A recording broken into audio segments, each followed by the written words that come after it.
Rolling.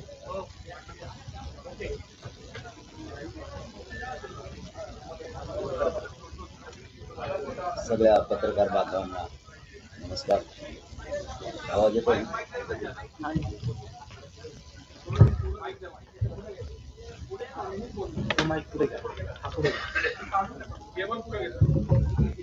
सर्व पत्रकार बांधवांना जय शिवराय, नमस्कार. आज श्रमिक पत्रकार संघ पुणे आपल्या सर्व पत्रकारांना भेटण्यासाठी आम्ही आलो. तुम्ही खूप आम्हाला या आंदोलनाच्या काळात सगळ्यांना सहकार्य केलं, साथ दिली. तुमचे मराठा समाजाच्या वतीनं आणि महाराष्ट्राच्या जनतेच्या वतीनं मनापासून मनपूर्वक धन्यवाद देतो आणि आम्ही तुमचे आभारही मानतो. आमचा प्रश्न खूप वर्षापासूनचा होता, त्याला वाचा फोडण्यासाठी आपण जमामध्ये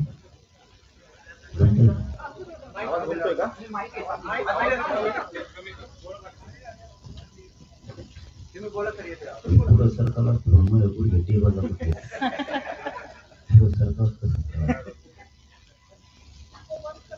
आता मराठा आरक्षणाचा लढा शेवटच्या टप्प्यात होता.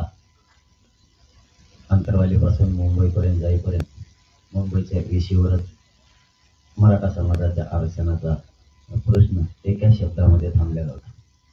ज्या 54 लाख नोंदी मिळाल्या मराठा समाज ओबीसी आरक्षणात असलेल्या म्हणजे कुणबी असलेल्या, त्या आता 57 लाख आहेत आणि 39 लाख नोंदी वाटप केल्या. ज्या 39 लाख प्रमाणपत्र दिलेत, आमचं म्हणणं होतं की जे परिवार आहे त्याचे परिवारातील नातेवाईक यांना तातडीने नाते वाटप करा. म्हणजे 54 लाख 54 लाख जरी धरले, एका एकाला 5-5 दिले तरी 2 करोड मराठा आरक्षणामध्ये जातोय. आणि ज्या मराठ्यांच्या नोंदी सापडल्या नाही त्यांच्यासाठी गणगोतातील सगळे सोयरे यांना त्याच नोंदीच्या आधारावर कुणबीचं प्रमाणपत्र देण्यात यावं, त्याची व्याख्या आपण केली होती.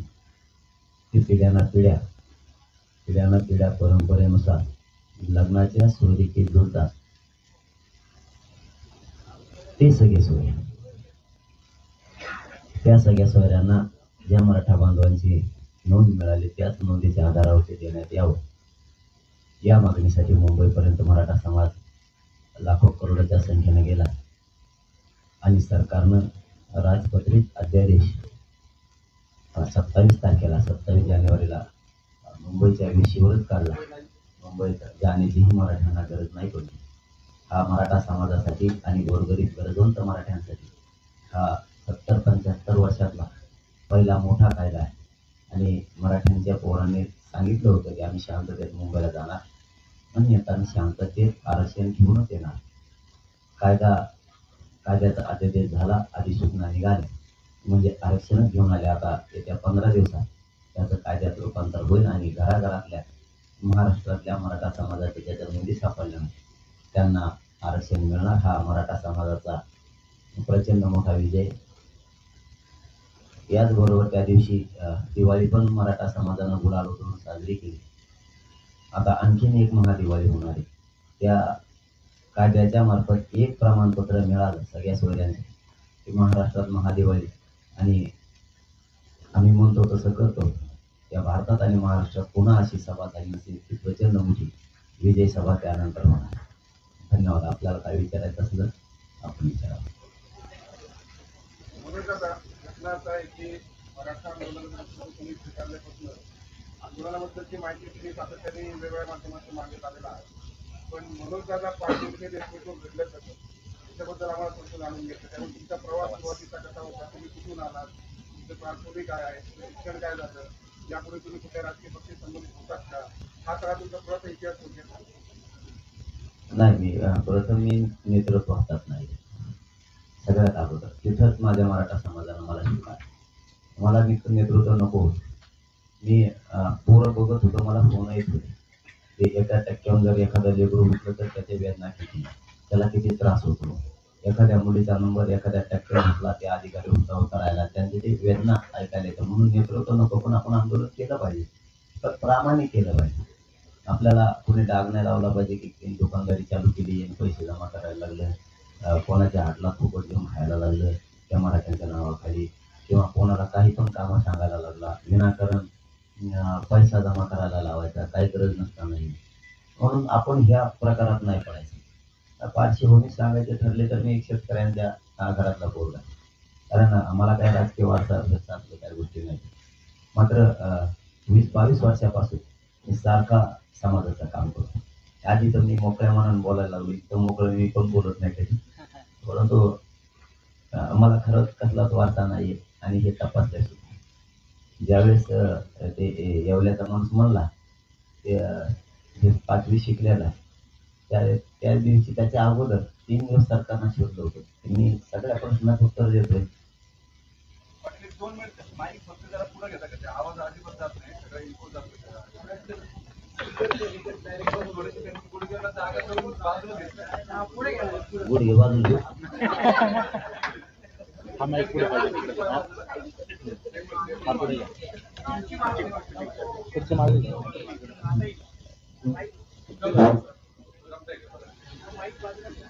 हा माईक ठेवायचा का? येतोय. खाली खाली वाकावं लागेल.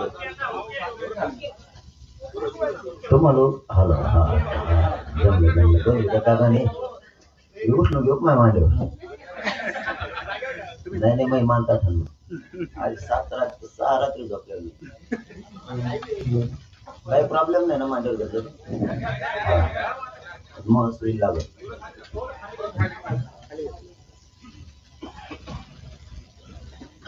मी 12वी शिकलेलो, परंतु विश्वास नव्हता की सगळ्या प्रश्नाचं उत्तर देतो. याचा अर्थ खूप शिकलेला पाहिजे. तर 2-3 दिवस त्याच्यात घातलेत मी किती शिकलेला आहे. मला काय अशी पार्श्वभूमी नाहीये. फक्त मी जास्त पुस्तकं पण नाही वाचलं. जे आहे ते तुमच्या समोर म्हणतोय. मी दैनंदिन जीवनात येणाऱ्या लोकांच्या अडचणी वाचल्या की याच्यावर तात्काळ पाहिजे. एखाद्या माणसाला नाही का आता भूक लागली तर त्याला आत्ता देणं गरजेचं आहे.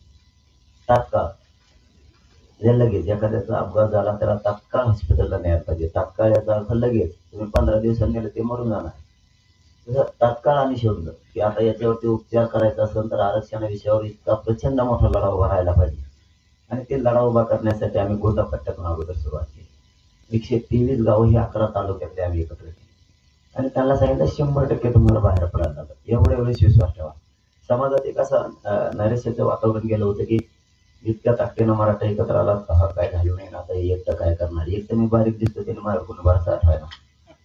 पण ते एकत्र करून आम्ही लोकांना सांगितलं की एक वेळेस फक्त तुम्ही भरा. मराठ्यांचा आरक्षणाचा लढा कसा कडे जात नाही आपण बघू. आणि गोदापट्ट्यात 123 गावं भरायला आणि 29 ऑगस्टला 2.5-3 लाख लोकांचा कार्यक्रम झाला. तिथून खरी युद्ध पूर्ण राज्यभर बसला. सर्वांनी मराठीमध्ये जे आंदोलन सुरुवातीला तुमचं उपोषण सुरू होतं त्यावेळी जो हिंसाचार घडला किंवा लाठीमाराची घटना घडली वगैरे, तो या सगळ्या आंदोलनाचा टर्निंग पॉईंट ठरला असं म्हणता येईल का? कारण ज्या गतीनं आंदोलन पुढे गेला आणि आज कुठल्या तरी अंतिम याच्यापर्यंत आलेला आहे, त्या गतीनं झालं नसतं का? नाही, त्याला आम्ही नाही टर्निंग पॉईंट म्हणू शकणार.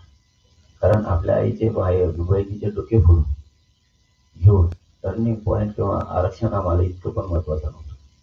कारण ते विषय काढला ना तर दादा ज्यांनी बघितलं त्यांनाच माहिती कशा मुलग्यावर ते पाय दिलेले होते, ती मार कसा होता, कशा प्रकारच्या गोळ्या लागल्या, किती आई बहिणीचे डोके फुटले की ज्यांना घर सोडून कधीही या कुठे गेल्या नव्हते. त्यांचे काहीचे पूर्ण नाकं तुटले होते, काहीचे कान अर्धे तुटले होते, डोक्यात 34 टाके होते. हे त्यांनी कधीच बघितलेलं नव्हतं. अशा घरातल्या काही तिथं मैदान तिथं का आल्या त्या गोदापट्टा एक केला आणि त्यांना वाटलं भारत देशात आमरण उपोषणा इतकं शांततेचं आंदोलन असू शकत नाही, म्हणून ते त्यात सहभागी झाले आणि शांत बसलेले होते.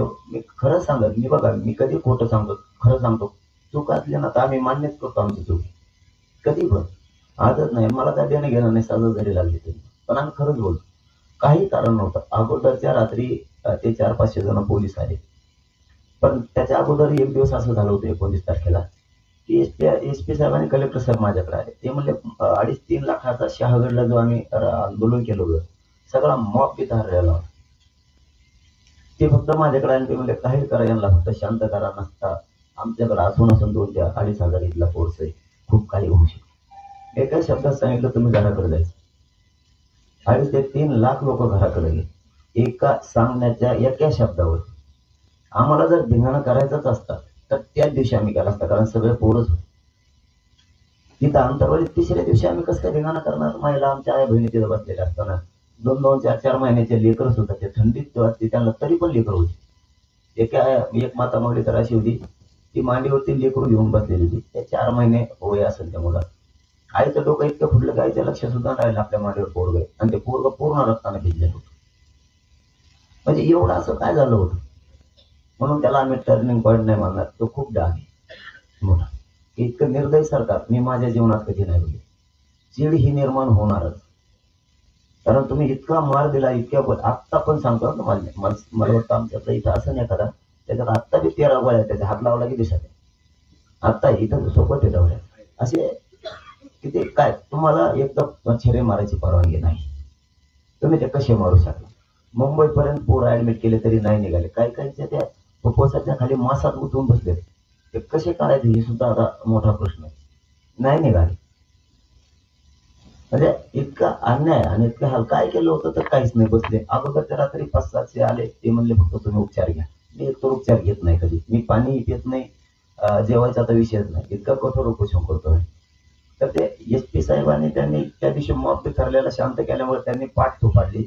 अंतरवाली ती पहिले लोक बघितले म्हणे आम्ही असे, माझ्या पूर्ण कार्यप्रणालीत मी ज्याची ड्युटी केली तितकी ते ठरलेला मॉब शांत नाही करतात. जमवता कोणाला येते पण वापस नाही पाठवते. तुम्ही वापस पाठवले, कौतुक केलं. त्याच्यावर 2 दिवसांना इतके पोलीस घेऊन आले फक्त उपचारासाठी. ठीक आहे म्हणलं, चला दुसऱ्या दिवशी मला काही होत नाही, मला चांगला नाही, कारण मी 12 दिवस बिना पाण्याच्या कसे पण काढतो. आणि दुसराच दिवस होता, म्हणलं असं कसं करायचं? ठीक आहे म्हणलं, तरी पण तुमचं म्हणणं चला उपचार घेऊन वापस गेले. 500-600 जेवढे पोलीस होते ते सगळे वापस गेले. ठीक आहे म्हणले, आता उपचार घेतो म्हणलं. सरकारकडून उपचाराचा आग्रह होता. उपचार घेतो म्हणलं, दुसऱ्या दिवशी सकाळी पुन्हा आले. मग इतके आणले की ते कोणालाच मोजता येत नव्हते. इतके आणले. मग त्यांच्या काही 10-12 गाड्या अशा होत्या, त्या नुसते 10-20 होते. ते 16 ते काय बांधायचं होतं, ऊस तोडून न्यायचं त्यांना. काय नुसते 10-20, काय याच्यात नुसत्या काठ्याच होत्या, काय याच्यात हेल्मेट होतं. वेगळं वेगळं प्रयोग सगळे. काही याच्यात ते दूर व्हायचे आणले होते असे. आणि त्यांनी येताना 300-400 पोलीस डायरेक्ट त्या आमच्या लोकांमध्ये घुसला आडवा. आणि ते 2-3 जण त्यांच्यात पांढऱ्या कपड्यात सुद्धा काही लोक होते. आमच्या लोक लक्षात येत होते काय चाललंय. त्यांनी फक्त ढकलाढकली केली आणि त्या माईकचे वायर तोडले. माईकचे वायर तुटले की आवाज जायचा बंद झाला. आमचा आवाज जायचा बंद झाला. त्यांच्यात एकमेकाला त्यांनी काय 1-2 चापटे मारल्या वाटतं बहुतेक. आणि ते कोपर आणतात बघा, पोलिसाला कोपर आणतात. लय नमुनेबाज काही काही पोलीस. काही आकडत होते की तुम्ही हे नका करू, ही वाईट घटना आहे, तुम्ही असं करू नका. मग काही ते कोपर आणले, पोरं 2-4 खाली पडले वरून पोलिसांना आणतो. पण या काय की सुरू झालं अचानक. ते इतकं युकोपाला गेलं की ते क्षण काढायचं म्हणलं तरी वाईट वाटतं. पाटील साहेब, तुम्ही आता म्हणलात मराठी बोलताना तुम्ही 57 लाख नोंदी सापडल्या. यात कंप्लीट नव्याने नोंदी सापडल्या का तुमच्या आंदोलनामुळे? कारण त्यात जुन्या किती आहे? जुना पत्रकार संघ मी इथं नाही खोटं बोलणार. मी 3 वेळेस मोठमोठ्या सभातून विचारलं की ज्याला 5 ते 6 लाख लोक असतात, ह्या जुन्या नोंदी आहेत का नव्या? मला सांगा. सरकारनं आतापर्यंत सांगितलं नाही. पण आम्ही अशी शक्यता घेतली की जर 57 लाख नोंदी सापडल्यात, 39 लाख प्रमाणपत्र वितरित केले, तर याचा अर्थ या सगळ्या नव्या. फक्त इतक्या का सापडल्या म्हणतो आपण, तर त्याचं कारण सुद्धा आम्ही आमच्या मनानं जोडलं. 80 ते 82% आरक्षण हे विदर्भात. एक अंदाज या आकडा मागा पुढे होऊ शकतो. 40-45 ते 55% आसपास पश्चिम महाराष्ट्रात, खानदेश, कोकण आणि मुंबई याच प्रकारचं आहे. 100% कुठंच नाही. मग यांच्याकडे सहज सापडतात कुणबी नोंदी, ह्या यांच्याकडे सहज सापडतात. मराठवाड्यात वंशावळी जोडायला लागते. त्यामुळे हे आकडा सापडल्यामुळे स्पीड जास्तीचा मोठा झाला. म्हणून ह्या नोंदी नव्याच्यात, कारण ओरड कोणाची नाही. मिळालं का प्रत्येक जण खुश होतोय. फोन करून सांगतोय आमचं पूर्ण गाव निघालं, कोणी म्हणते असं. म्हणजे या नोंदी जुन्याच आहेत, म्हणजे पूर्वीच्या, पण त्या नव्यानं सापडल्यात असा एक अंदाज आहे. म्हणूनच आतापर्यंत खूप ओरड झाली. पण मी महादिवाळीची तयारी केली असली तरी लढाई अजून संपलेली नाहीये. त्याचं कारण असं की मी 2 पातळ्यावरती कायदेशीर न्यायालयामध्ये देखील आज एक याचिका दाखल झाली आहे, हे सगळं संवैधानिक असल्याचं सांगणारी. आणि दुसऱ्या बाजूला तुम्ही ज्यांचा उल्लेख केला, ज्यांचं नाव घेतलं नाही, त्यांनी असं म्हटलंय की मंडल कमिशन रद्द करून तुम्ही दाखवा, अशा पद्धतीचं आव्हान, हे तृतीय आव्हान तुम्हाला दिलेलं आहे. आणि माझी त्यांना पुन्हा विनंती, एक वयानं म्हातारा माणूस म्हणून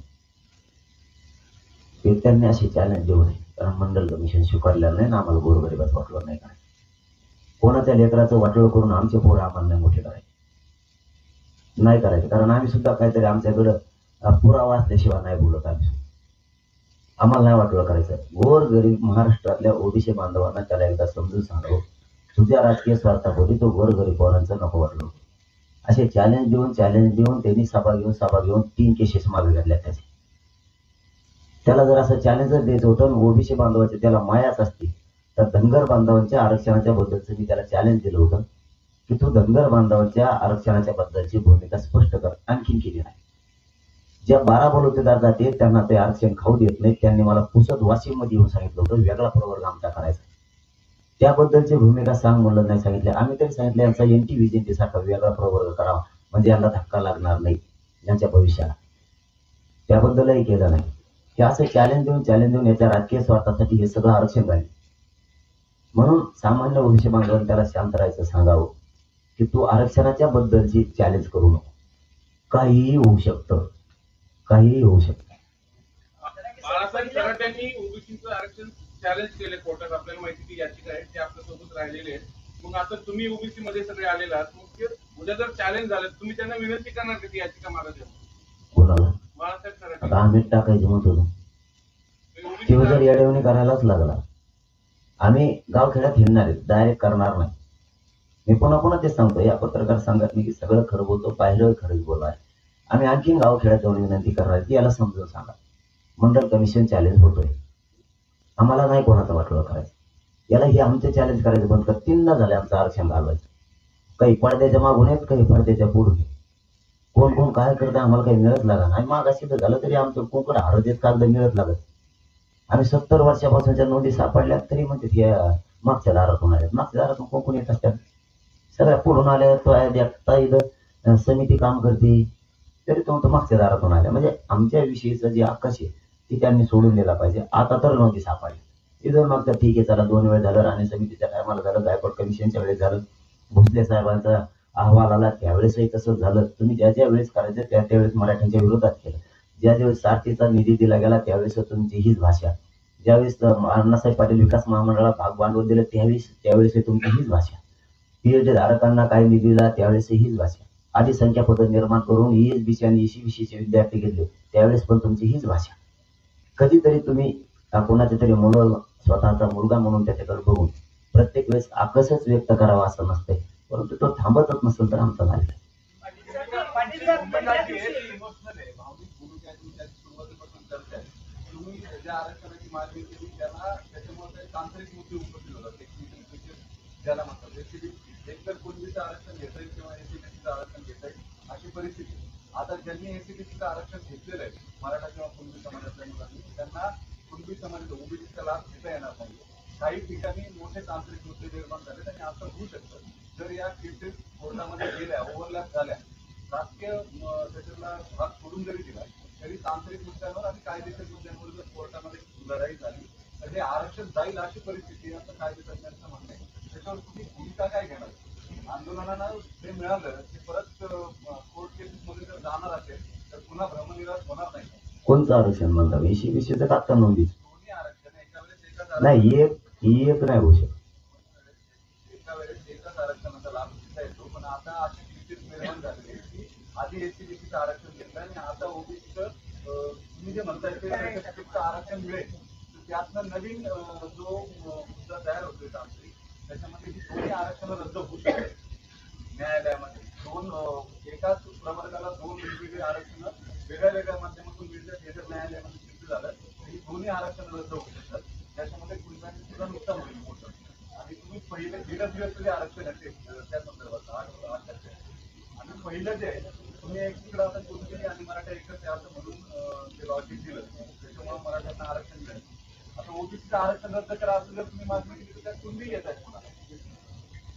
हे बघा, त्याचा अर्थ तसा नका करू. त्याचा अर्थ असा आहे की आम्हाला करायचंच नाही. शक्यतो तुम्हाला सांगतो 99% आम्हाला त्यात पडायचंच नाही, कोणाचं वाटलंच नाही. परंतु आता आमच्या ज्या नोंदी सापडल्या त्या चॅलेंज होत नाही. तुम्हाला 57 लाख चॅलेंज करायला लागले, सगळे एकत्र नेणार पर माणूस तुम्हाला चॅलेंज करायला लागणार.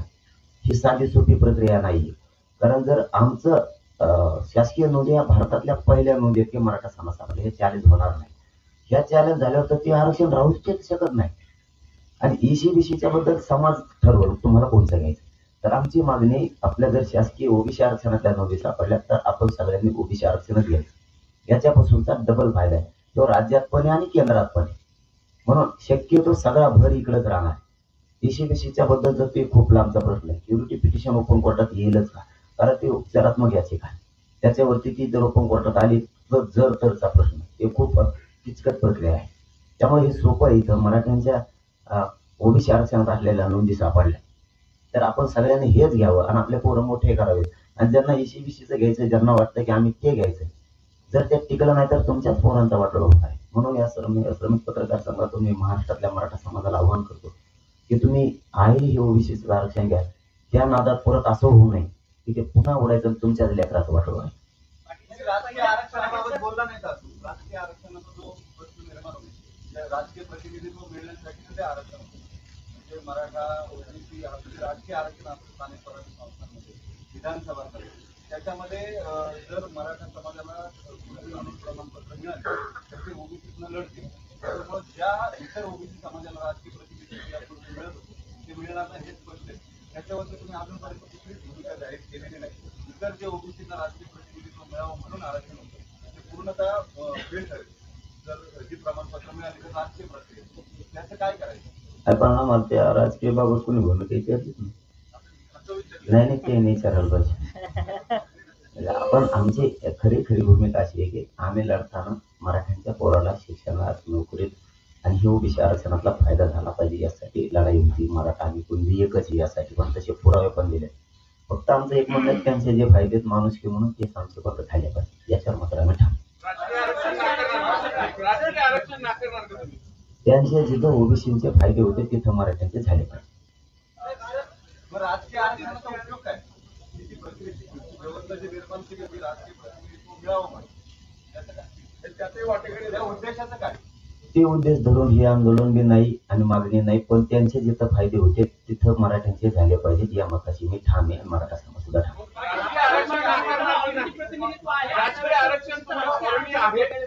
सगळ्यात जास्त तुम्हाला पावर आणि वावर दोन्ही गोष्टी माहिती आहेत मराठा समाजाच्या. मग जे राजकीय आरक्षण ओबीसींना मिळतं ते तुम्ही नाकारणार का? त्यांना जे फायदे होते ते आम्ही काय घेऊ नये? ऑलरेडी तुम्हाला काय ऑलरेडी घेऊ? मराठा समाजाला तुम्ही बहुसंख्याच्या जोरावर एकदा असं नाही म्हणायचं. झुंडशाहीचा काय संबंध? एक हक्क मागतो त्याला झुंडशाही म्हणतात काय? जे ऑलरेडी आहे ना तुम्हाला काय कुठं त्यांच्याचमुळे वाटोळं झालंय आमचं. त्यांच्याचमुळे वाटोळं झालंय आमचं सगळं.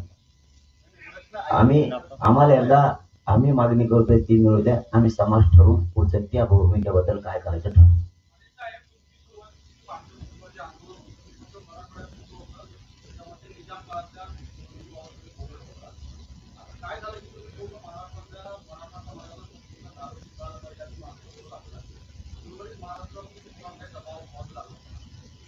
नाही, गफलत केली ती सरकार. ती आज या इथून आपल्या पत्रकार परिषदेच्या माध्यमातून सरळ होईल. अगोदर नितीन करीर साहेबांच्या अध्यक्षतेखाली समिती नेमली, मुख्य सचिव महसूलचे. त्याला 3 महिन्याचा वेळ दिला होता की त्यांनी महाराष्ट्रभरातल्या आणि मराठवाड्यातल्या नोंदी सापडायच्या. त्यांनी 3 महिने काम नाही केलं. पुन्हा शिंदे साहेबांची समिती नेमली. आम्ही सांगितलं होतं महाराष्ट्रातल्या मराठवाड्यासह नोंदी शोधा. त्यांनी सुरुवातीला फक्त मराठवाड्यातल्या शोधल्या आणि ज्यावेळेस अहवाल गेला त्यावेळेस आम्ही सरकारला, मुख्यमंत्री साहेबांना आणि आलेल्या मंत्री महोदयांना विचारलं की तुम्ही मराठवाड्यातल्याच का शोधल्यात, अहवाल का दिला तुम्ही, प्रथम राज्यासाठी हिला दर्जा का नाही दिला. मग त्या दिवशी त्यांनी ते आम्हाला भेद करायचा नव्हता, मराठवाडा, पश्चिम महाराष्ट्र, कोकण, विदर्भ असा. तुम्ही भेद करून पुन्हा या महाराष्ट्रात दुही नका निर्माण. तुम्हाला आजच तिला राज्याचा दर्जा द्यावा लागेल आणि त्या दिवशी तिला राज्याचा दर्जा मिळालेला. म्हणून महाराष्ट्रभर काम केलं, भूमिका बदललेली नव्हती, फक्त ती तुमच्यापर्यंत किंवा समाजापर्यंत पोहोचलेली नव्हती. बरं, याला सोडून तुमचं आंदोलन उभारलं मराठवाड्यासाठी, पण मराठवाड्यात नोंदी सापडल्या फक्त 28,000 आणि स्टेटमेंट मिळाले फक्त 32,000. मग ज्यासाठी तुम्ही आंदोलन उभारलं ते मराठवाड्याला काय मिळालं? नाही, मी पुन्हा तेच सांगितलं आता की महाराष्ट्रासाठी हे आंदोलन, परंतु करताना गफलत केली त्यांनी ते मराठवाड्यासाठी केलंय. मग कारण आम्ही भेद नव्हतो करू शकत. मराठा राज्यातला माणूस आम्ही राज्यासाठी लढत होतो.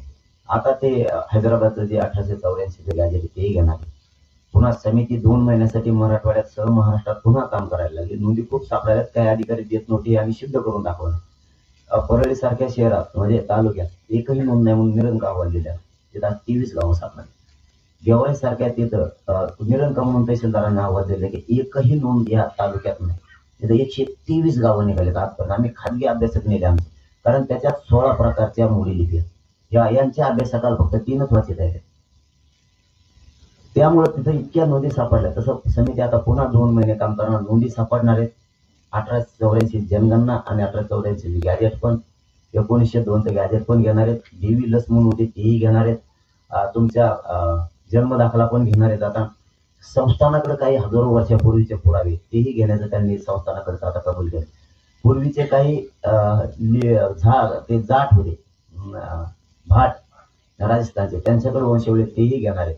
कारण हे बघा दादा, याच्या अगोदर माहित नव्हतं, निजाम असो किंवा इंग्रज असो, यांना काय माहित नव्हतं की पुढे आरक्षण मिळणार आहे म्हणून कोण लिहायचं.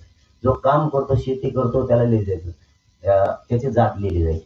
कुणबी म्हणजे पूर्वी अडाणी शब्द होता कुणबी, आता सुधारित शब्द त्या शेती झालेला आहे. त्यामुळे शेती करत असल्या तिथं कुणबी लिहायची.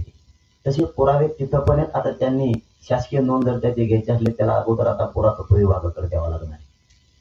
त्याच्याकडून ते महसुली अभिलेखाकडे घेऊन मग त्याला शासकीय नोंदीचा दर्जा मिळणार. ही प्रक्रिया शिंदे साहेबांकडे देऊन आम्ही गॅजेट ते करतो असं त्यांनी सांगितलंय. मराठवाड्याला सुद्धा मिळणार. आणि तुम्ही प्रश्न उपस्थित केला म्हणून सांगतो, महाराष्ट्रातल्या शेवटच्या माणसाला मिळेपर्यंत हे आरक्षण आंदोलन थांबवणार नाही आणि आंदोलन सुरूच.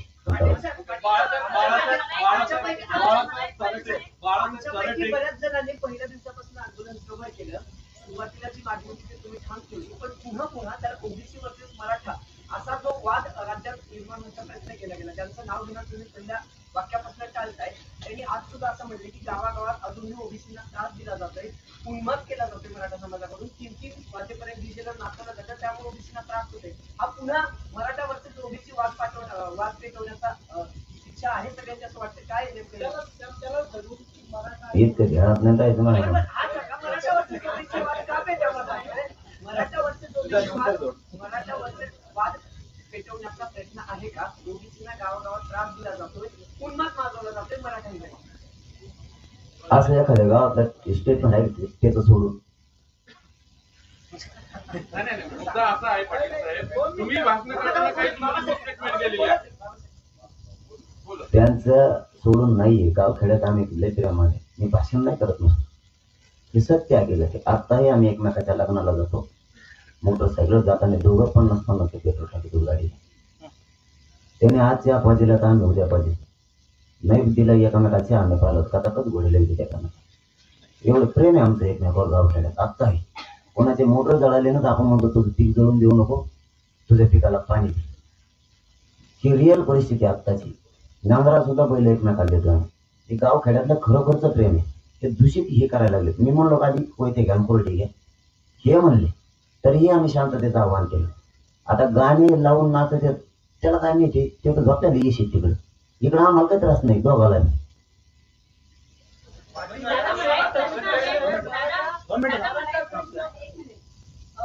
आरक्षणाच्या मागणीची व्याप्ती फक्त मराठवाड्यापुरती होती, नंतर पूर्ण महाराष्ट्रभर पसरली. तर गेल्या काही वर्षांपासून जी मागणी होती की आर्थिक निकषांवर आरक्षण मिळावं, तर त्यासाठी तुमची भूमिका काही असणार आहे का? की फक्त आरक्षण एखाद्या जातीपुरतं मर्यादित न राहता आर्थिक त्यांची परिस्थिती नाहीये त्या सगळ्याच समाजातल्या सगळ्यांनाच आरक्षण मिळावं, यासाठी तुमचं काही पुढची भविष्यातील काही संकल्पना किंवा आपली काही आहे का? नाही, पुढची नाही, आत्ताच म्हणलोय मी. पाठीमागं लातूर मध्ये काही नोंदी सगळ्या जाती धर्मात सापडल्या, ब्राह्मण बांधवांपासून सगळ्यांच्या. ते म्हणले आता याचं काय करायचं, मला त्या सगळ्याला आमचं कुठं घरच आहे, त्या सरकार सगळ्या. म्हणजे मला विचारलं म्हणून मी सांगितलं जाऊ द्या म्हणले सगळे द्या. त्यात मुस्लिम बांधव की निघालेले होते, लिंगायत बांधव बी कुणबी म्हणून निघाले, ब्राह्मण बांधव पण निघाले. म्हणलं देऊन टाका सगळ्याला, निघाले म्हणल्यावर काय कायदेशीर आहे ना नियमानं, कायदे चौकट कशी मोडू शकता तुम्ही.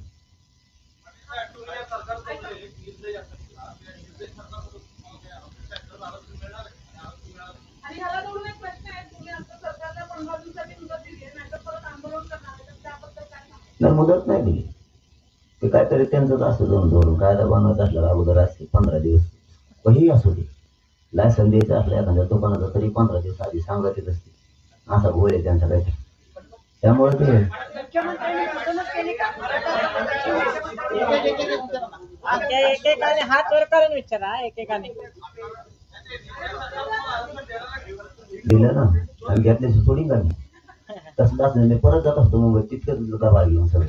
आणि आता तर माघारी येत नसतो, वाशीतून नाही कुठून नाही, मग आझाद मैदानात सगळं कोण बसत असतो. मग त्या रात्री जेव्हा आझाद मैदानात पोहोचण्याच्या आधी तुम्हाला अपेक्षा होती का की आपल्याला मुंबईत जावं लागणार नाही? त्या रात्रीचा घटनाक्रम काय झाला की तुम्हाला सरकार आलं, तुम्हाला प्रमाणपत्र दिलं आणि आंदोलन तुम्ही तात्पुरता होणार किंवा तुम्ही जाहीर केलं की आपण स्थगित करतो आहोत, पण आपल्या मागण्या मान्य झालेल्या आहेत. त्या रात्रीचा थोडासा घटनाक्रम होता तो सांगा. आधी वाटतच नव्हतं की हे देतील म्हणून. आम्हाला 100% वाटत मुंबईत जायला लागला आझाद मैदान, कारण त्याच्यामध्ये सुद्धा 2-3 प्रयोग झाले खोलीतच. मग खोलीत प्रयोग झाल्यावर मी जर 4 भीतीच्या आत बोलायचं ठरलं असतात, इकडं कुठे असतं ते काही काही म्हणते घरात बसल्या बसल्या 4 भीतीच्या आत बोलले, 4 भीतीच्या आत बोललो का पैसे घेतले. असे तर 3 वेळेस बोललो आम्ही, एकदा नाही 3 वेळेस.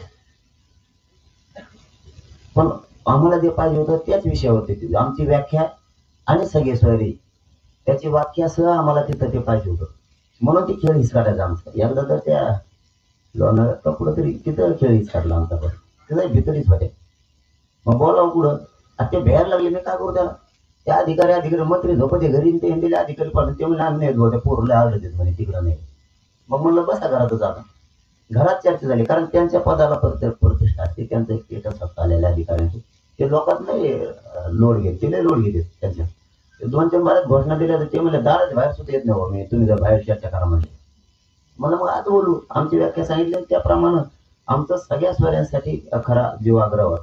त्यासाठी आम्ही मुंबईपर्यंत निघालो होतो आणि 54 लाखांच्या परिवाराला प्रमाणपत्र हे एक आमचा आग्रह होता. आणि शिबिर त्यांनी गावागावात यासाठी घेतले पाहिजे, कारण सामान्य माणसाला माहीतच नाही त्याची नोंद सापडली का नाही.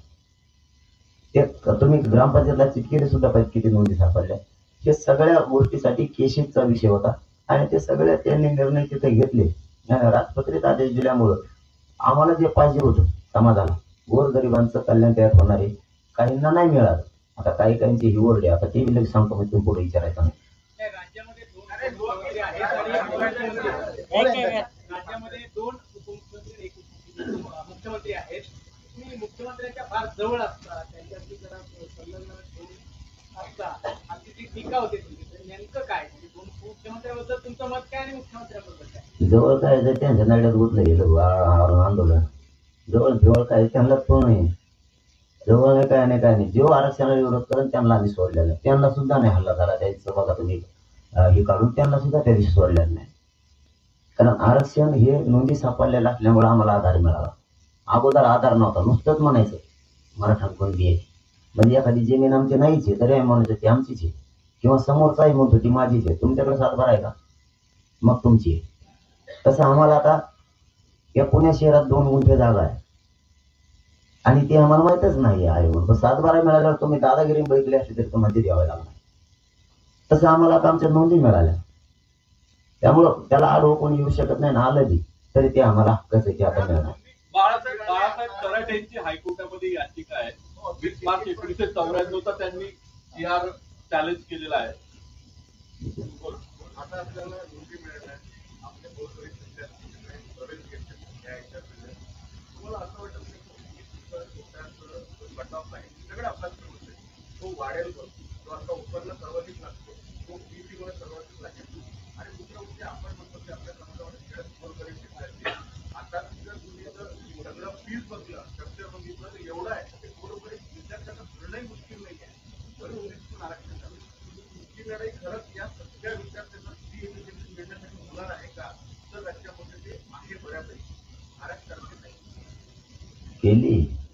मुलींना केलं सुद्धा फ्री. माझं म्हणणं होतं मुलगा आणि मुलगी भेद करू नका. विद्यार्थी मराठींचा विद्यार्थी म्हणून मोठं शिक्षण करा. त्यांनी मुलींचं फ्री काढलं, ते कुठं थांबवलंय ते करा दोन्ही आरक्षण मिळेपर्यंत. कारण आम्ही उगा हट्टीपणा नाही गाजत. आरक्षण मिळेपर्यंत द्या. आता आम्हाला जर विरोध करायचा असता तर मग कशी त्यांनी त्याचं नाव विषय काढला होता की असं होते, भांडणं होते, मारामाऱ्या होत्या गावात. आमच्या मनात जर पाप असताना तुम्हाला खरं सांगतो या जी आर मध्ये सगळ्यांसाठी फायदा होणार आहे, सगळ्यांच्या सगळ्या स्वाऱ्यांचा म्हणजे ओबीसींचा सुद्धा. मी तिथं म्हणू शकलो असतो आंदोलन आम्ही करायचं, रक्त आम्ही जाळायचं, यांना कसं काय फुकट नाव घेतलं यांचं म्हणजे उडवा ही शब्द इथला. आम्ही सांगितलं हो द्या त्यांच्या गोरगरिबाचा फायदा. याच्या एकट्यासाठी गोरगरीब ओबीसींचं का वाटलं होते ते जे आर मध्ये येऊ दिलं आम्ही. मी जे सांगितलं सगळे सोयऱ्यांचं हे नेमकं काम पूर्वी होतं. आजोबा पंजोबांना लागायचं तेव्हा त्यांच्या मुलांना ओबीसीचं प्रमाणपत्र मिळायचं. आता ही तीच स्कीम आहे. त्या व्यक्ती सगळ्या सोयऱ्यांना म्हणजे त्यात कोण कोणाला मिळणार ते जरा सांगा. तुम्ही म्हणताय ते नातेवाईक आहेत, ते सगळे सोयरे नाहीत. त्याच्या नोंद मिळाली त्याच्या चुलत्याला, काक्याला, त्यांना मिळणं किंवा त्याच्या आजोबांना मिळणं म्हणजे हे त्याच्या रक्ताचे नातेवाईक परिवारातले. आणि सगळे सोयरे म्हणजे आपलं गणगोतात जिथं आपल्या लग्नाच्या सोयरिकी परंपरेनं पिढ्यानं पार जुळतात, जिथं आपल्या सोयरीक होतात तो सगळा सोया गणगोतातला. म्हणजे या नोंदीच्या मराठ्यांच्या आधारावरती, याच नोंदीच्या आधारावरती त्याला सुद्धा द्यायचं असा हा अध्यादेश आहे, अशी त्याची व्याख्या.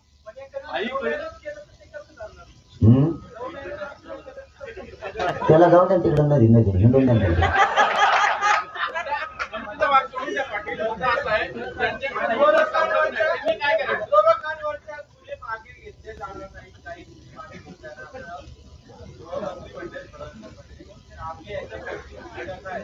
नाही सरसकट अंतरवाढीसह महाराष्ट्रातले गुन्हे मागे घ्यावंच लागणार, कारण ते आमच्यावरती अन्याय आहे. कमवून घ्यावं लागते ते बी सांगतो लगेच. या संदर्भात फडणवीसांनी क्लिअर केलंय ते मागे घेणार नाही. त्याच्यावर काय बोलतात? मी अगोदर अंतरवालीतलं सांगतो का मागं घ्यावं लागणार आहे. 307 120 बस आहे आमच्यावर टाकले. 353 अंतरवाली जिथं आमरण उपोषण सुरू आहे तिथं ना शासकीय कार्यालय आहे ना तिथं काय. 353 तिथं बसत नाही. आम्ही आमच्या आंदोलनात मंडपमध्ये बसलो. 120 बस तिथं बसत नाही कारण आम्ही कट रचलेला नाही. 307 सारखा आमच्यावर गुन्हा व्हायला आमच्याकडून कोणावर हात उचलण्यात आलेला नाही. मग 120 बस आणि त्याने झोपडलं त्यांना आम्ही बघतो. आम्हाला माहिती आहे, तुम्हाला काय माहिती. आमच्या जेटा घेऊन आम्हाला थांबल्या. ते बघत होतं ना, ते आई बहीण कोणाची असू द्या, त्याला मी बी एक आंदोलक म्हणून सोडून द्या, तुम्ही पत्रकार बांधा म्हणून सोडून द्या. इतकं मारण्याची पद्धत ही बघू सुद्धा शकणार नाही तुम्ही. कसं ते रक्त गळते, कसं पाणी पिता सुद्धा येत नव्हतं, रक्तासहित पाणी तोंडात जात होतं. ही परिस्थिती होती. त्यामुळे तिथं आमच्यावरती ते गुन्हे बसत नाहीत. 120 बसचा त्यांच्यावरती बसतो. आम्ही त्यांना सांगितलं होतं क्रॉस कंप्लेंट घ्या आमच्या सुद्धा होऊन द्या जेवायचं. आम्ही जेलला जाऊ, यांना बी यावं. त्यांच्या तर 642 जण बसत होते. म्हणते ते म्हणले तुमच्याच मागं घेणार आहेत आम्ही, की आमच्याकडून चूक झालं त्यात त्यांनी माफी सुद्धा गृहमंत्र्यांनी मागितली. निष्पाप लोकांवरती हल्ला झाला. आमचं म्हणणं आहे आता महाराष्ट्राबद्दल जे पोरच त्याच्यात नाही आहेत, आंदोलन करणारे पोरं उचलून नेले, जे जाळपोळ करणारे त्यांना राहू द्या ना. आम्ही कुठं नाही म्हणतो, पण त्याच्यात निष्पाप पोरं हजारानं घुसले विनाकारण. म्हणून ते सगळेच मागं घ्यावं लागणार आहेत. त्यांना ते घेतील 100%.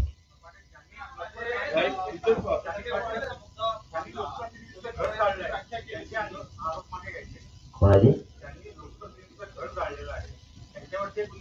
मग आता ते सांगितलं ना की आम्ही काय ते जे कोणी जाळलेत आम्ही त्यांचं पुढे समर्थन करतोय, परंतु त्याच्यात निष्पाप गुतवले. जसं की त्याचं पाहुण्याचं हॉटेल जाळलं तिथं, त्याच्यात पाहुण्यात झाली आणि मराठीची पोरं होती.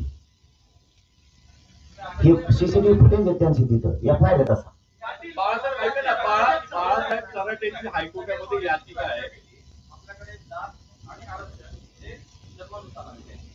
आपले दिले जातात ते SC/ST मध्ये सुद्धा आत्ताची सगळी सोयऱ्यांची व्याख्या म्हणजे असं व्याख्या करताय आंतरराष्ट्रीय विवाहामध्ये आरक्षण मिळणार आहे. अजिबात नाही. पुढे गेली परंपरेनुसार जिथं गणगोताच्या सोयरीके जुळतात ते सो जातीमध्ये ज्या गणगोतात पूर्वीच्या बघूनच केलं जायचं. जसं आता एखादं काय देत असलं तर ग्रह चौकशी करते, तसं पूर्वी सुद्धा शेजारी पाहुण्यांना विचारायची हे पाहुणा लागतंय का, तरच होत होतं. तशा स्वरूपात आहे. नारायण राणे आणि त्यांच्या मुलांनी आरक्षणा संदर्भात नाराजी व्यक्त केली आणि जे जातीय मराठे आहेत त्यांनी आरक्षण घेऊ नये असं हे जाहीर केलंय. तर त्याच्यावर सगळ्याच जातीवान आहेत महाराष्ट्रातले, परंतु काय असतं, ही सुविधा आहे केंद्रानं आणि राज्यानं दिलेलं आरक्षण. असं नाही, सुविधा घेतली पाहिजे. गोरगरिबांचे लेकरं मोठे होते. पण याला एकच उत्तर, तुम्हाला घ्यायचं घ्या, नाही तर घेऊ नका. ज्याला घ्यायचं ते घे, मोठा होईल. तुम्हाला कोणी जबरदस्ती केली का हे धर तुला बाहेर लागायचंय म्हणून? ज्याला घ्यायचं ते घे. म्हणून तुम्ही सुरुवातीमध्ये म्हणत आलात की मराठा समाजाच्या नेत्यांनी मराठा समाजाचं नुकसान केलं. आता तुम्ही सभागृहामध्ये जाऊन आता रस्त्यावर तर लढाई मांडली, पण मनोज जरांगे हे सभागृहात लोकसभेत विधानसभेत जाऊन मराठा समाजाची भूमिका मांडणार आहेत. नाही बाबा, ते आपल्याला नाही मिळत. ते लय अवघड असतं दोन. ते कुठं लय त्याच्यात काय म्हणते ते आडे हसतेच म्हणते, लय खाऊ आला तर लोक. आपलं बरं आहे, आपलं हेच. तुम्हाला या सगळ्या काय ऑफर आली का तुमच्या राजकीय पक्षाने? संपुष्टात आणण्यासाठी दोन नेते म्हणजे भुजबळ आणि जरांगे पाटील एकत्र कधी पाहायला मिळालं? कशाला एकत्र यायचं, मग ते जास्तच बिघडून खातात. दोघांचा मुद्दा एक तर त्याचा की आरक्षण मिळालं पाहिजे समाजाची, कारण जर तो तेढ निर्माण झाली ती कमी करण्यासाठी दोघांनी प्रयत्न करणं आवश्यक वाटत नाही का? पण ते नाही प्रयत्न करत, ते म्हणत त्या सगळ्या मराठीला ओबीसी आरक्षण. दुसऱ्या दिवशी सकाळी चांगलं आमचं गळ्या घातलं पण घेतो तुम्ही त्यांचं. फक्त मराठा नेता आहेत का ओबीसी नेता पण तुम्ही देत होता? आता बहुतेक लवकरच सगळे मराठी आरक्षण गेलं तेच होतं का काय, दोन्ही मीच. पण नेता नाही, सेवक दोन्ही सर. पाटील साहेब यांच्या प्रश्नाला उत्तर देताना तुम्ही असं म्हणाला की मुख्यमंत्री जवळचे नाहीये. आता दोन उपमुख्यमंत्री आणि एक मुख्यमंत्री वाशीपर्यंत तुम्ही गेलात. आमच्यातले अनेक जण तुमच्या सोबत होते. शेवटी मुख्यमंत्र्यांनी वाशीच्या छत्रपती शिवाजी महाराज चौकात यावं लागलं. अर्ध्या रात्री दोन मंत्री आले, एक भाजपचे होते, एक शिवसेनेचे होते. शेवटी मुख्यमंत्री आले. यावरून हा मेसेज गेला की जरांगे पाटील मुख्यमंत्र्यांच्या जवळचे आहेत. एक आणि दुसरं, फडणवीस काल म्हणाले की सरसकट दिलेलं नाहीये. मग मुख्यमंत्र्यांनी मराठा समाजाची फसवणूक केली का? कोणची फसवणूक? सरसकट सरसकट मिळालंच आहे ना. बघा, तुमचे जुने सहकारी आरोप करतात की फसवणूक झाली म्हणून. मग त्यांचा बरोबर आहे ना, त्यांची फसवणूक होती, त्यांना काही भेटलंच नाही. जर गोरगरिबाला भेटलं, सांगतो ना तुमचं पण, मराठा समाजाला सरसकट नाही. सांगतो ना. 54 लाख नोंदी मिळाल्या, प्रमाणपत्र वाटले. परिवाराला 5-5 घेऊ द्या. 70 निघाले का एका नोंदीवर. 5च मिळत तरी 2 कोटी मराठा आरक्षणात गेले. हे तर इतसर गेल्या. आणि सगळ्या सोयऱ्यातून 2 कोटी जर त्याच्यात गेले तर खाली राहिलेत काय? सगळ्या सोयरे उठले त्याच्या माध्यमातून सगळं तसं. सुरुवातीला तुम्ही असं सांगितलं की मी मॉब कंट्रोल करतो म्हणून माझी पाठ ठोकली पोलिसांनी. पण तुम्ही आता नंतर असं सांगितलं की मॉब कंट्रोल होत नव्हता म्हणून अधिकारी जे आहेत ते बंद आराड बोलले. दोन्ही बाजूनी तुम्हीच बोलते. डबल स्टेटमेंट वाटत नाही का? अरे. कारण का लोणावळ्यापासून ज्या बैठका झाल्या त्या तुमच्या बंद दाराड. अरे तुम्ही कुंकडची जाऊ लागला. मग ते ठरेल किंवा गोटी घेऊन होता का बाहेर? ते घोषणा केली की पातळ झाली इकडं. तो प्रश्न नाही यार. हो अध्यक्ष, 1994चं जे आहे शासन आदेश, ओबीसीची टक्केवारी 19% झाली. त्याला बाळासाहेब तराटेंनी हायकोर्टामध्ये आव्हान दिलेलं आहे, याचिका दाखल आहे. त्यांचं म्हणणं आहे की 10% ते आरक्षण करा आणि दर 10 वर्षांनी त्याचं पुनर्निरीक्षण करा. एकीकडे ही मागणी मराठा समाजाने बाळासाहेब तराटेंनी हायकोर्टात केलेली आहे आणि तुम्ही दुसरीकडे त्याच 10%मध्ये मराठ्यांना घातलंय. कॉन्ट्रडिक्टरी होणार नाही की 10%च सगळे ओबीसी आणि त्यात आता मराठा पण येणार नाही. नाही, त्यांनी काय याचिका दाखल केली मला पण माहित नाही. आणि न्यायालयात प्रकरण असताना त्याच्यावर बोलू गेलं. पण हे 19% आम्ही हायचं ती मोकळीच जागा आहे. तिथं आम्ही एकटंच बसलेले. ते एकदा म्हणलो ते म्हणे एसटी फुल झालेली, इथं आरक्षण मागू नका. आता एसटीत 19 लोक आहेत, एसटी भरली. मग आम्हाला दार तो उघडून बघू ती ऐकत. तो एका टांगड्याला मग बसला सगळ्या सीटावर. त्याने दार लावून घेतलं. आत मोकळे आहे, सगळे मोकळे जागा आहे, काही अडचण नाही. एनटीचा वेगळा बांध टाकून दिलेला आहे, त्यामुळे त्याला कोणीच धक्का लावू शकत नाही. आता 19% ते एकटा आहे. आम्ही सरळ करतो थोडं थांब. शेवटचे 3 प्रश्न घेऊयात. आणि ज्यांनी विचारलं नाही त्यांना संधी देऊ नका. ज्यांनी विचारलं नाही त्यांना संधी देऊ द्या. हो द्या, पण जे बाकी पण विचारले त्यांना संधी देऊ द्या. प्रश्न हो द्या, पण इतरांना पण संधी मिळू द्या. तू विचार आता पाटील साहेब, हो पाटील साहेब, सुप्रीम कोर्टाचा विषय आहे. सुप्रीम कोर्टाने आरक्षण नाकारलं मराठा समाजाचं. त्यात कारण असं दिलेलं आहे की मराठा समाज मागास नाहीये. तो जो गायकवाड समितीने राणे समितीने अहवाल दिला होता त्याची नाकारला मराठा समाज मागास नाहीये असं सुप्रीम कोर्टाने म्हटलेलं आहे एकीकडे. आणि दुसरीकडे तुम्ही आता ओबीसी म्हणून कुणबी म्हणून परत आरक्षण घेणार आहात. हे पुढे सुप्रीम कोर्टात टिकेल का? कारण सगळेच मराठे परत तुम्ही म्हणता ओबीसी देणार आणि कुणबी म्हणून ते आरक्षण घेणार. एकीकडे सुप्रीम कोर्ट म्हणते मराठा मागास नाही आणि ओबीसी म्हणून तुम्ही मागास होत आहे. तर ते परत टिकेल का कोर्टामध्ये? हे ज्या नोंदी मिळाल्या हे आरक्षण चॅलेंजच होणार. याला कसलीच मर नाही, कारण हे शासकीय नोंदी आहेत पूर्वीच्या. कारण पूर्वी काही इंग्रज आला आणि निजामला माहित नव्हतं की पुढे चालून आरक्षण मिळणार आहे काही वर्षानं काही पिढ्यानं, म्हणून आत्ताच कुणबी टाकून ठेवा. त्यावेळेस जो व्यवसाय असेल तो टाकला जायचा. त्यामुळे हे पूर्वीच्याच नोंदी, त्याला काहीच होत नाही. परंतु आता ते सुप्रीम कोर्टात जे आरक्षण ते आता सध्या न्यायालयीन प्रक्रियेत असल्यामुळे अहवाल विषय कमिशनचा येईपर्यंत आपण त्याच्यावरती काही बोलू नये असं माझं वैयक्तिक मत आहे की मी त्याच्यावरती काहीच भाष्य करण्यासाठी. असं म्हटलंय की विचारण्याकडे जाईल जर ओबीसी बाबा एक मिनिट थांबा. 5 प्रश्न विचारले दुसऱ्यांदा हो मॅडम विचार. बाबा 2 मिनिट थांबा. बोल ना. 9 फेब्रुवारीपर्यंत कायद्याची अंमलबजावणी करा असा एक इशारा दिलाय. पण ज्यावेळेला कायदा तयार करायचा त्याच्यामध्ये मसुदा पण तयार केला जातो, त्याच्यावर सूचना मागवल्या जातात आणि ही सगळी प्रक्रिया एकत्र पुस्तक आहे. तर त्याच्यात जे म्हणणं आहे की सगळी प्रक्रिया जी आहे ती थोडीशी लांबण्याची शक्यता आहे. तर त्याच्याबद्दल तुम्हाला काय वाटतं? तर त्याला जोडूनच आहे, कारण लोकसभा निवडणुकीची आचारसंहिता लागायची शक्यता आहे. या सगळ्या गडबडी फक्त वेळ जाण्याची शक्यता वाटते का तुम्हाला? नाही नाही, निवडणुका घेणारच नाही. ते मराठ्यांचा ज्वलंत आरक्षणाचा मुद्दा आहे, तो ते निवडणुका घेणार. निवडणुका ते घेणारच नाही. जोपर्यंत ही मराठ्यांचा ज्वलंत मुद्दा आहे आरक्षण, तोपर्यंत ते निवडणुका घेणार नाही. आणि तुम्हाला आश्वासन दिलंय का? नाही नाही, आम्ही बरोबर तुम्हाला त्या टायमात सांगू पाहिजे, आता सांगत नाही. मुख्यमंत्र्यांनी सगळ्या मागण्या मान्य केलेत असं तुम्ही म्हणताय.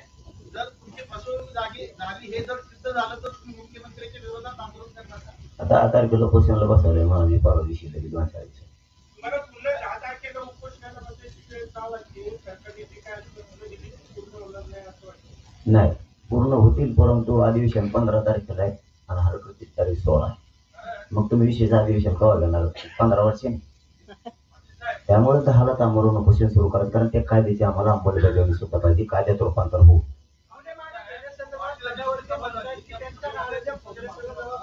जाऊन दे, त्याचं जाऊन केले सगळ्या दुनियाला माहिती. साहेब तुमचं आंदोलन उभारल्यानंतर फडणवीसांचं काय? फडणवीसांच्या भूमिका एक विचारा. थांबा.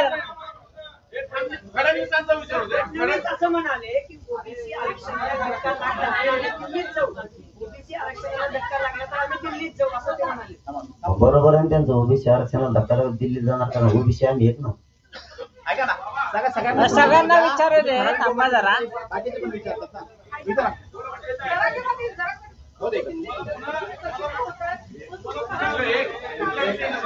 मग विचारून जाणार. ते हिंदी इंटरव्ह्यू खूप प्रसिद्ध होतात, व्हायरल होतात, त्याच्यावरती अनेक त्यांना कमेंट होतात. तुम्ही ते मराठीचं उत्तर का देत नाही? हिंदी जेव्हा इंटरव्ह्यू होतो त्यांना म्हणतो मराठीत देत होते, ते म्हणते नाही त्याच्यातच दे. आणि सुरुवातीला 2-3 प्रश्न ते पत्रकार बांधव चांगले विचारतात मला. या काय की त्याचं नाव काढतो मग माहिती दुरून जातं खात. मला दमाने विचारलं ती हिंदी चांगली, पण गडबडीत गेले मग जरा पाहलं त्याची. शिकवतोय मी आता.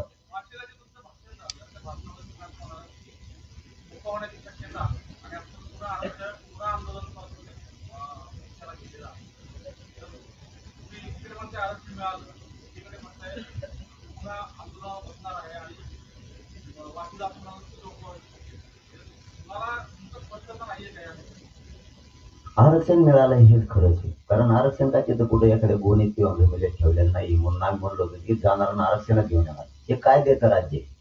इथं तुम्हाला काही गोष्टी मिळवायच्या असेल तर अगोदर कायदा पारित करावा लागणार आहे, तरच ते घेता येणार आहे. आम्हाला जे पाहिजे होतं ते अध्यादेश निघाला. आता अंमलबजावणीसाठी आंदोलन. विचारा मॅडम.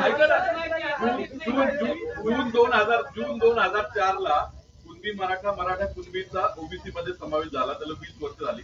त्यानंतर राणे समिती झाली, गायकवाड मारुती गायकवाड समिती देखील झाली. एवढ्या 20 वर्षामध्ये एवढं तज्ञांना कळलं नाही की सगळे चोरी शब्द टाकला असतं तर मराठा आरक्षणाचा प्रश्न सुटला असतं. आणि तुम्हाला वाटतं की फक्त सगळे चोरी शब्द टाकल्याने हा प्रश्न मिळणार आहे? खाली कोणी राहतच नाही ना, खाली कोणी राहतच नाही ना. आणि त्यांना दोष नाही देणार मी, त्यांना सुचलं नाही किंवा ध्यानात नाही आलं. हे मी कोणावर आरोप करून किंवा स्वतःचं मत वाढवणार नाही. त्यांच्या विचारांच्या त्यांच्या पद्धतीने त्यांनी प्रयत्न त्यावेळेस केलेले आणि पाठीमागं आतापर्यंत केले. आम्हाला जे जे योग्य वाटलं, एक तर आम्ही सामान्य खेड्यातल्या पोरं, अडाणी पोरं म्हणून आम्हाला जे जे शब्द योग्य वाटले त्या त्या पद्धतीने वाटचाल केली. आणि त्या शब्दाला जर आक्षेपच आहे मराठ्यांचा म्हणतो तर हे शब्द 3 महिन्यापासून सुरू आहे. तोपर्यंत मला ऑब्जेक्शन कोणी घेतलं का किंवा तुम्ही सोशल मीडियावर काही मिळालं नाही टाकलं का? तुम्ही आता ते शब्द घेतल्यावर काही जण 50 जण 1 करोड लोक एकीकडे ते 5-50 जणांचे काही लिहिले त्याच्यावर वगैरे. मग तुम्ही इकडे 2-2.5 महिने मोकळा वेळ होता ना, हे शब्द नको किंवा हा काय आंदोलनाच्या खर्चाचा एक विषय आहे. ओबीसी मध्ये आता एवढ्या मराठ्यांचा समावेश होणार आहे, त्यानंतर ओबीसी मध्ये अनेक जणांचा समावेश झाल्यानंतर तो जो कोटा आहे तो वाढवण्याची गरज लागणारच आहे ना. म्हणजे मूळ आरक्षण 52% आहे, तर ते आरक्षण वाढवण्याची गरज भासणारच आहे भविष्यामध्ये. त्याबद्दल तुम्हाला काय वाटतं? म्हणजे कारण ओबीसी कोट्यामध्ये जर मराठा कुणबी झाले असेल तर ते पुढे चालू आरक्षणाला स्वतंत्र आरक्षण हाच एक पर्याय होता. तुम्हाला रोहिणी आयोग माहिती आहे? रोहिणी आयोग केंद्राने शिफारस केली, कारण ते केलं तर महाराष्ट्रातला आरक्षणात तिढा तुटणार आहे. कारण सगळे मराठी ओबीसीत घुसले तर त्यांच्यावर अन्याय होणार हे उघड आहे. त्यासाठी फडणवीस भांडायला केंद्रात जायला तयार आहे, त्याच्यावर तुम्ही उत्तर देत नाही. मग याला तोडगा काय आहे? आणि अगोदर आम्हाला आरक्षण येऊ द्या ना, मग वाढायचं 200% वाढू ना. मग आम्हाला याच्या आधी वाटा शोधायला लागलेलं की मराठी आल्यावर असं होईल, मराठी आल्यावर कसं होईल. मराठी याचे राहिले कोणते 70% मराठी आरक्षणात गेले. विदर्भ खानदेशात आम्ही एकटेच राहिलो, आमच्यामुळे कोणता पाठवाडा लागला तुमचा? काही होत नाही. मग सगळे वाढवायचं ना तुम्हाला कोटा, सगळे जण मिळून अगोदर आम्हाला आधी घ्या मग वाढ. आम्हाला एकट्यालाच वाढायसाठी लढायला लावून आम्हाला ठेवायला. सागर एक मिनिट, सागर नाही दिला, तुम्हाला दिलं नाही का? पहिला प्रारूप होता त्याचा अधिसूचनेचं, याच्या दुरुस्त्या काय करायचं. त्याच्यानंतर राजपत्रित अधिसूचना दिल्या ना, तुम्हाला दिल्या ना, तुम्ही वेगवेगळे प्रश्न विचारतात मग तुम्हाला आधी दिला. 4 घेताना लवकर तुम्हीच काढले.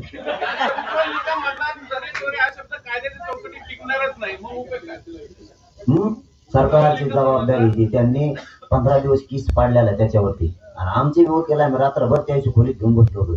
बघा या आत्ताच काय ती वकील बांधव अभ्यासक त्या खोलीत बसलो. म्हणलं बघा आम्ही गावखेड्यातले पोरं प्रामाणिकपणानं करतोय, इतकं बंक आम्हाला काय देतलं माहित नाही.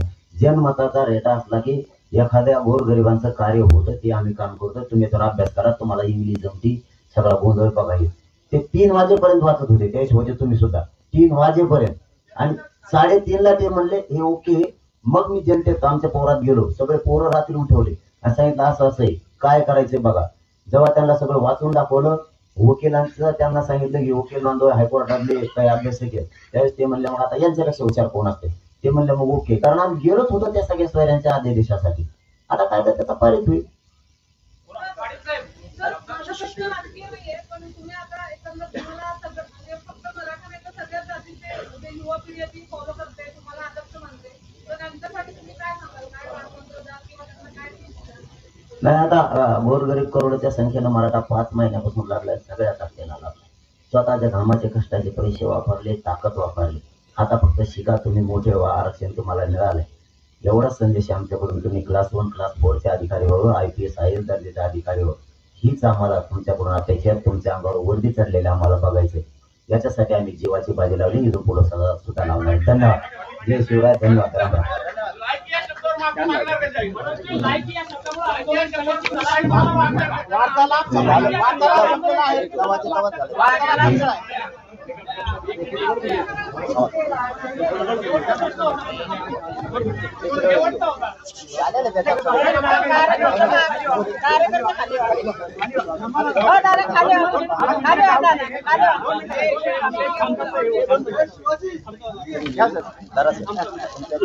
सगळ्या पत्रकार संघात तुम्हाला सगळ्या